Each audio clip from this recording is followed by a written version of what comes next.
और इधर मुनि के श्राप का भी भय था, जो मैं ऐसा नहीं करूंगा तो मुनि मुझे श्राप दे देंगे, श्राप से भी।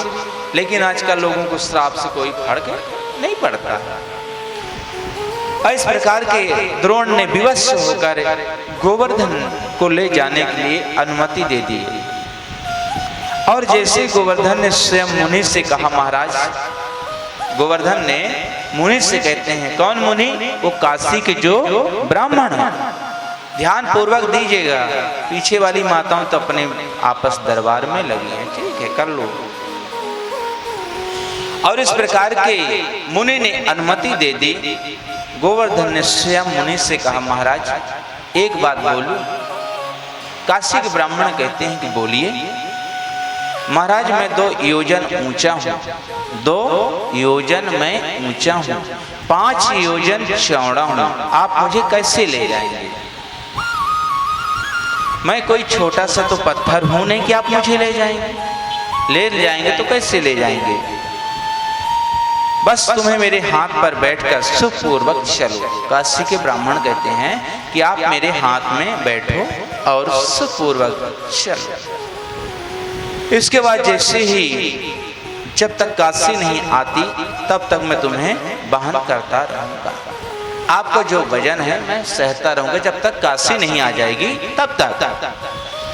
गोवर्धन ने कहा, मुनिराज, मैं चल तो जरूर दूंगा, लेकिन मेरी भी एक शर्त है। मैं मना तो नहीं कर रहा हूं, चल दूंगा, लेकिन मेरी भी एक शर्त है। ठीक? इस प्रकार के उस शर्त है। सहर्ष काशी के ब्राह्मण कहते हैं कि मुझे स्वीकार है। और इस प्रकार के बाद में गोवर्धन मुनि के हाथ पर बैठ गए और उन्हें धीरे धीरे ले चले।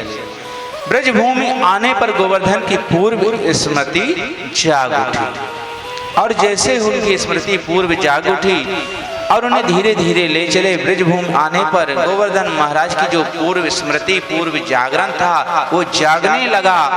और वो मन ही मन सोचने लगे, कोटि कोटि ब्रह्मांडों के नायक और भगवान श्री कृष्ण राधा रानी के साथ जहाँ अवतीर्ण होकर बाल्य, गौगंड, किशोर आदि अवस्थाओं में दीन लीला, मान लीला, अनेकों नेक लीला की हैं। और इस प्रकार के मैं बहुत सी लीलाएं करेंगे, इसलिए मैं यहाँ से जाऊंगा नहीं। ये गोवर्धन महाराज के विचार आए।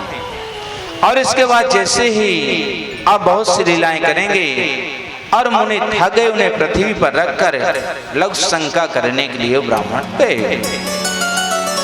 और जैसे ही उन्होंने करने के बाद स्नान आदि से शुद्ध होकर जब उठाने लगे तो गोवर्धन महाराज उठ नहीं सके।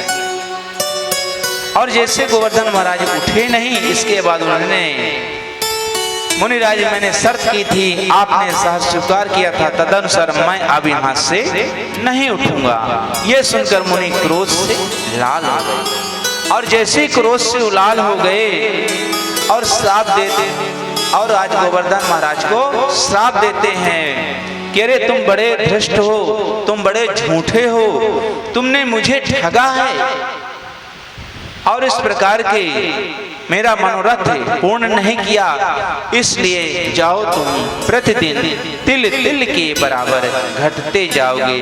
मुनि के चले जाने पर गिरिराज महाराज साफ बस आज तक तिल तिल मतलब 2 तिल के बराबर घट रहे।